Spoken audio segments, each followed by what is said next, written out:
आज के आधुनिक युग में हम नए नए आविष्कार कर रहे हैं।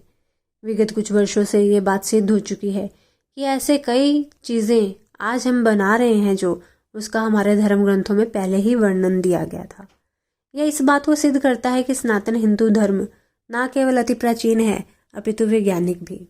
आज हम जो सरोगेसी की बात करते हैं वह सदियों पहले महाभारत में वर्णित था। उसी प्रकार आज के वैज्ञानिक इस बात पर भी शोध कर रहे हैं कि क्या पुरुष कृत्रिम रूप से गर्भ धारण कर सकते हैं। हरे कृष्णा, राधे राधे। आप सभी का बहुत बहुत धन्यवाद मेरे चैनल पर आने के लिए। आज की वीडियो का विषय आप सब जान चुके हैं।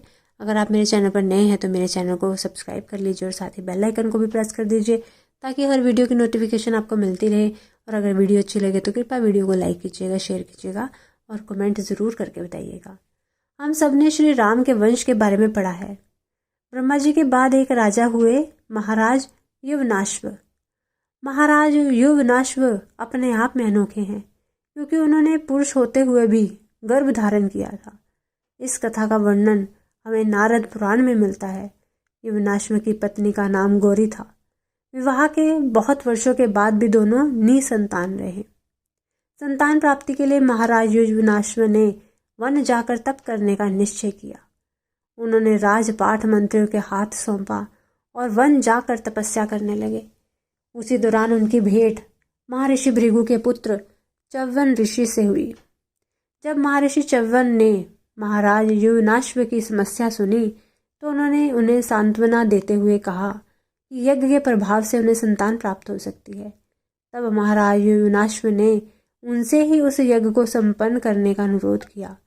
महर्षि की स्वीकृति के बाद महाराज युवनाश्व ने अपने मंत्रियों और सेना को वहां बुलाया और च्यवन ऋषि के निर्देशानुसार एक महान इष्ट यज्ञ का आयोजन किया। वो यज्ञ 1 वर्ष तक अविलंब चलता रहा और यज्ञ समाप्ति पर महर्षि च्यवन ने एक मटके में अभिमंत्रित जल रख दिया जिसे पीकर महारानी गौरी गर्भ धारण कर सके। यज्ञ समाप्त होने के बाद सभी लोग थकान से पीड़ित होकर गहरी निद्रा में सो गए। रात्रि को महाराज युवनाश्व को अत्यधिक प्यास लगी और वे अपने सेवकों को पुकारने लगे, किंतु अत्यधिक गहन निद्रा में होने के कारण किसी ने उनकी पुकार ना सुनी। विवश होकर राजा युवनाश्व स्वयं जल ढूंढने निकले। बहुत ढूंढने के बाद भी उन्हें जल नहीं मिला, किंतु तभी यज्ञ भूमि के पास उन्हें एक मटके में रखा जल दिखा। वे नहीं जानते थे कि वो जल अभिमंत्रित है जिसे उनकी पत्नी को पीना है और इसी अज्ञानता में उन्होंने उस अभिमंत्रित जल को पी लिया।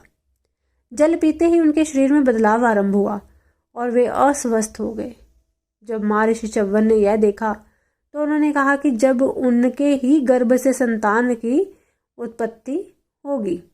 महाराज युवनाश्व ने उनसे बड़ी प्रार्थना की कि उसका कोई उपाय बताएं, किंतु वे भी विवश थे क्योंकि वो जल यज्ञ संपन्न कर अभिमंत्रित किया गया था और उसके फल को अब रोका नहीं जा सकता था।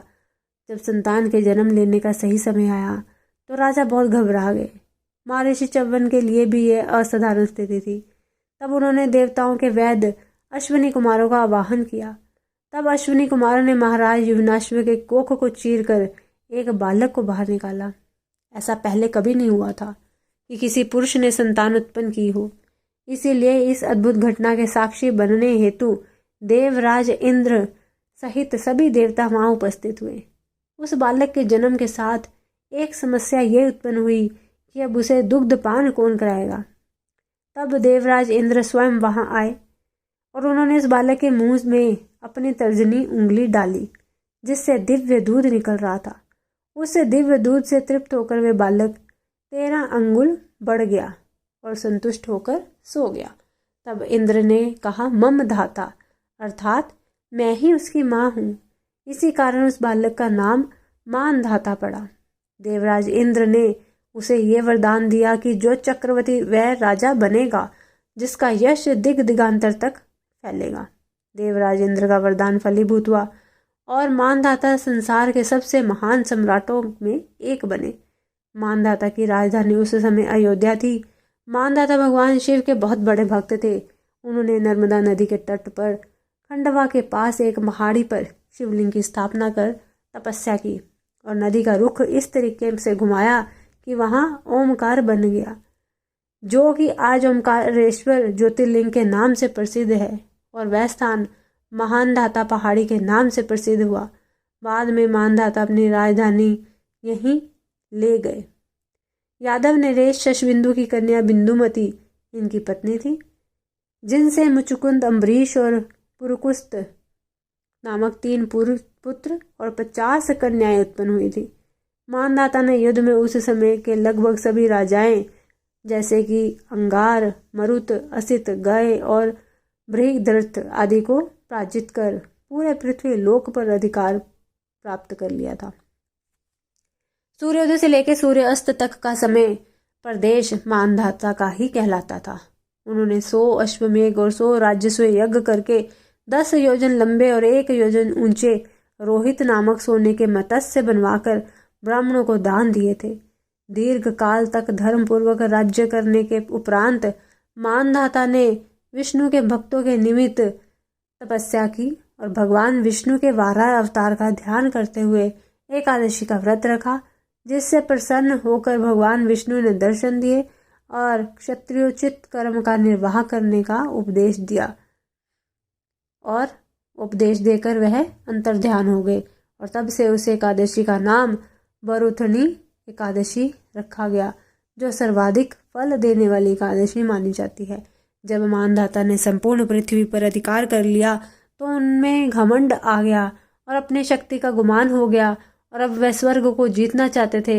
इससे इंद्र सहित अन्य देवता बहुत घबरा गए। उन्होंने मानधाता को आधा देवराज्य देना चाहा, पर वह नहीं माने। वे संपूर्ण देवलोक के इच्छुक थे। इस पर इंद्र ने ताना मारते हुए कहा कि अभी तो सारी पृथ्वी ही तुम्हारे अधीन नहीं हुए। लवणासुर तुम्हारा कहा कुछ नहीं मानता। मानधाता लज्जित होकर मृत्यु लोक में लौट आए। उन्होंने लवणासुर के पास दूध भेजा, जिसे उसने खा लिया। फिर दोनों ओर की सेनाओं का युद्ध हुआ। लवणासुर ने भगवान शंकर की तपस्या करके एक खास त्रिशूल प्राप्त किया था, जिसका वार रोकना असंभव था। लवणासुर ने अपने त्रिशूल से राजा मानधाता और उसकी सेना को भस्म कर दिया। मानधाता की मृत्यु के बाद मुचकुंद राजा बने।